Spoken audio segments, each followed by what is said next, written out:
Hoje o vídeo que vos trago é de um assunto de saúde à escala mundial e não quero com ele trazer mais preocupações do que aquelas que atualmente já existem, como podem verificar nas notícias. Procuro trazer alguma informação e o objetivo é que esta informação seja a mais correta possível, sem criar cenários de teorias de conspiração, como normalmente situações destas são propícias a acontecer. Introduzindo então um pouco o tema, em dezembro de 2019 houve um conjunto de casos de pneumonia relatados na China, na província de Hubei, e após ter sido feita alguma investigação, eh, foi verificado que este surto foi causado por um vírus desconhecido. Ainda em 2019, este médico chinês expôs a existência de um novo vírus perigoso de origem desconhecida e foi investigado e punido pelo governo chinês devido à sua descoberta, devido à sua divulgação, e foi dito pelo governo que este estaria a divulgar informação falsa. Infelizmente, este médico foi infectado no seu local de trabalho, possivelmente, e veio a falecer, o que causou muita indignação a nível da população chinesa e mesmo mundial devido ao tratamento que este teve. No final de 2019 e início de 2020 começaram então a surgir as primeiras notícias a nível mundial de que estava a surgir um surto por um vírus desconhecido na China. Quão correta é a informação atual?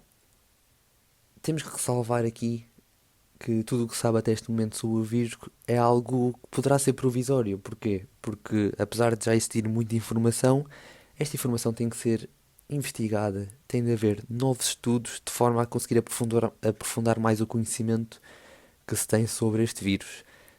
Tal leva tempo e não podemos dar como adquirida qualquer informação que existe atualmente como sendo estritamente correta. Mas muito resumidamente, o que é o coronavírus? Isto é um grupo de vírus, neste caso o coronavírus, e consiste num núcleo onde temos um material genético que é necessário à transmissão portanto, um material genético para as células a infectar. Este tem uma membrana que possui proteínas sobre a forma de picos, como podem ver aqui na imagem, dando então este aspecto de coroa. É daqui que vem o seu nome coronavírus. Quais é que existem? Temos o SARS, que surgiu em 2004 na Ásia, o MERS, que surgiu em 2012 no Médio Oriente, temos agora o SARS-CoV-2, que surge na China, portanto, em 2019. Existem outros coronavírus. Uh, estes três são aqueles mais relevantes ou que causaram doenças mais persistentes a nível mundial. A de maior interesse para nós, neste caso, é o SARS-CoV-2. Este vídeo é sobre isso, sendo que existem coronavírus que causam doenças respiratórias, outras gastrointestinais, mas vamos aqui neste caso falar mesmo, portanto, sobre o coronavírus que surgiu agora na China. Qual é a sua origem? A origem desde ser num animal que, através de uma mutação do vírus neste animal, conseguiu propagar o mesmo para o homem. Fala-se também da possibilidade de ser uma arma biológica chinesa. Algumas investigações têm sido feitas ao DNA, ao genoma viral. Eh, não colocam de parte a possibilidade de uma intervenção humana na síntese deste vírus, mas, como eu disse, este vídeo não é para criar cenários hipotéticos e conspirações. Não se sabe a origem. Ponto. Qual o reservatório? Ainda não se chegou a qualquer conclusão qual o animal que pode ter causado isto, se for de origem animal, mas futuros estudos irão certamente esclarecer este aspecto. Quanto à sua transmissão, esta informação é ainda muito incompleta, não temos noção de como se transmite na sua totalidade, mas está já provado que por via de cutículas, ou seja, em superfícies infectadas com cutículas ou por tosse, espirros, a exposição a estes fatores leva à transmissão do vírus. Existe também a hipótese de ser transmitido via aérea, através do canal lacrimal ou de aerossóis, mas isto aqui não está confirmado.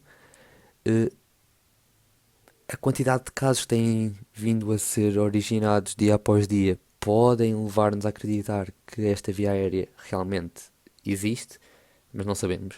Outras vias de transmissão, não há estudos atuais que indiquem outras vias neste momento. E quem está então em maior risco em relação a este vírus? São os profissionais de saúde, porque são as pessoas que vão encarar este vírus num enorme número de casos, nos locais de cuidados de saúde, e então este é o grupo que está em maior risco. A nível do crescimento dos casos, estes casos foram crescendo de uma forma exponencial na China, inicialmente, e o mesmo se tem passado agora na Coreia do Sul, Itália, Irão, entre outros países. Atualmente, esta imagem foi retirada minutos antes da última atualização em Itália. Estes casos já são de 401 ou 402. Aqui na Coreia do Sul também temos muitos casos.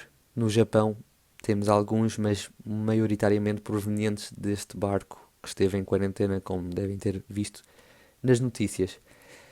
A nível da China, vai ser muito difícil sabermos os verdadeiros números, seja de mortos, seja de casos confirmados, porque o regime chinês é um regime muito fechado, como já temos exemplos de outros casos em anos anteriores, de situações que se veio a descobrir depois os verdadeiros números, e até porque muitos dos casos passam de forma assintomática ou com poucos sintomas, e as análises que são feitas a essas pessoas também não são feitas a todas as pessoas que têm o vírus. Portanto, irá sempre existir casos que não são contabilizados para a estatística. A nível da taxa de mortalidade, é algo impossível de calcular neste momento. Eu vou-vos explicar o que são estes cálculos que aqui estão, mas neste momento é algo que é impossível calcular pelas razões que eu disse antes, por existirem N casos em diversos países que não foram sequer detectados, e mortes que possam já ter acontecido e que não se tenha pensado que poderia estar associado a este coronavírus. Vamos olhar aqui então para os números chineses e para os números de Itália, que surgiu agora há menos tempo. Na China temos 2.715 mortes atualmente. Este número aqui em baixo é dos casos confirmados na China, 78.064. Fazemos a divisão de um sobre o outro, temos uma taxa de mortalidade de 3,48%. Não vou aqui analisar se esta taxa é alta, se é baixa, porque não faz sentido neste momento fazer essa análise, até porque não é possível analisar a taxa de mortalidade corretamente de acordo com a Organização Mundial de Saúde e dos seus parâmetros. Se formos analisar de outra forma, portanto, o número de mortes pelo número de casos que já estão resolvidos, ou seja, pessoas curadas, mais as pessoas que morreram, a taxa de mortalidade aqui só para 8,4%. Portanto, um valor mais do que o dobro do valor acima. Olhando para a Itália, temos 12 mortes confirmadas até este momento, em 401 casos confirmados como positivos. A taxa de mortalidade cifra-se nos 3%. Atualmente só uma pessoa destes casos que estão confirmados curou-se. Este número aqui em baixo, de 92,3%, podem verificar que é extremamente alto. Porquê? Porque também a verdade é que estes casos descobertos em Itália foram nos últimos 4 dias descobertos, portanto, 4 dias não é suficiente para dar pessoas declaradas como curadas. Neste caso só tivemos uma. Portanto, das 12 pessoas que morreram sobre as 13 que está efetivamente fechado o seu diagnóstico ou o seu caso, portanto, curado ou morto, daria uma taxa de 92,3%. Um valor exorbitante. Isto sim seria preocupante, mas isto não é de todo o valor real. Em Portugal, oficialmente temos 0 casos. E se é verdade que eu aqui disse que não iria criar fake news, nem dar aqui teorias de conspiração ou números errados, tendo em conta o panorama europeu e temos tido países nos últimos 3 dias a ter casos, os primeiros casos em países europeus a surgir nos últimos 3 dias, eu pessoalmente acredito que Portugal já poderá ter algum caso não diagnosticado positivamente. Porquê? Pessoas que estejam assintomáticas ou com pequenos sintomas que se possa confundir com doenças parecidas, como pneumonia mais simples ou uma simples gripe, e até pelos testes que possam não estar a ser feitos a pessoas que se calhar devíamos fazer.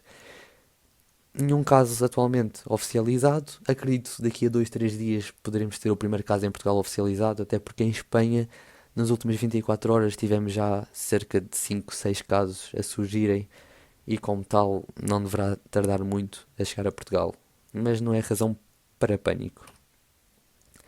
A nível das medidas a tomar, para não estar a criar aqui um vídeo demasiado longo, este é uma informação eh, da DGS, da Direção-Geral de Saúde, onde temos aqui algumas recomendações, ou seja, quando espirrar ou tossir, tapar o nariz ou a boca com lenço de papel ou com antebraço, lavar as mãos frequentemente e evitar o contacto próximo com pessoas com infecção respiratória. Não sabemos se a pessoa tem, mas mais vale prevenir do que remediar. Uma coisa muito importante é, se algum de vocês que está a ver este vídeo sentir os sintomas típicos deste coronavírus, ligue para o SNS 24, diga os seus sintomas e terá assim uma resposta direcionada para si de quais são os passos que deverá tomar. Porque tão importante como cuidar da nossa saúde é tentar não transmitir estes casos para outras pessoas no caminho entre casa e um hospital ou ir trabalhar estando a pensar que poderá ter este vírus, poderá estar infectado por este vírus. Portanto, o essencial aqui é não criar um clima de pânico, nem a nível mundial, nem em Portugal. Este não é um caso único no mundo. Já aconteceram situações destas. E se é verdade que uma percentagem notável da população mundial pode ser infectada por este vírus, a verdade é que o conjunto de pessoas que está mais em risco de morrer deste vírus são as pessoas mais idosas e que possuem outras doenças associadas, doenças respiratórias, cardiovasculares, etc. Portanto, a percentagem de mortes nunca será muito elevada e aquilo que aconteceu na China, termos uma percentagem assim mais elevada de mortes, tem muito a ver também com as urgências estarem cheias de pessoas. Os cuidados tornam-se mais complicados. Se conseguirmos antecipar tudo isso, teremos cuidados melhores, apesar de não haver cura neste momento. Não existe vacina, está a ser trabalhada. Está a ser dado um medicamento para a malária que parece trazer resultados promissores na cura deste coronavírus, mas é muito cedo para garantir que tal é assim. Não há que criar pânico. Se eventualmente em Portugal começarem a surgir casos mais acentuados, claro que devemos proteger-nos a nós próprios, proteger os outros, ter em casa comida que não se estrague para um período de 7, 10 dias, porque não nos devemos colocar em risco caso as coisas possam sair um pouco de controle, como aconteceu em Itália nos últimos dias, onde cerca de 50 mil pessoas estão isoladas e, como tal, devem ter meios em casa para subsistirem. Eh, Espero que tenham gostado do vídeo, que tenha conseguido esclarecer algumas dúvidas, alguns pontos sobre esta, esta situação, sobre este vírus. Caso tenham comentários ou perguntas, podem deixar aqui em baixo na caixa de comentários. E muito obrigado pela vossa atenção.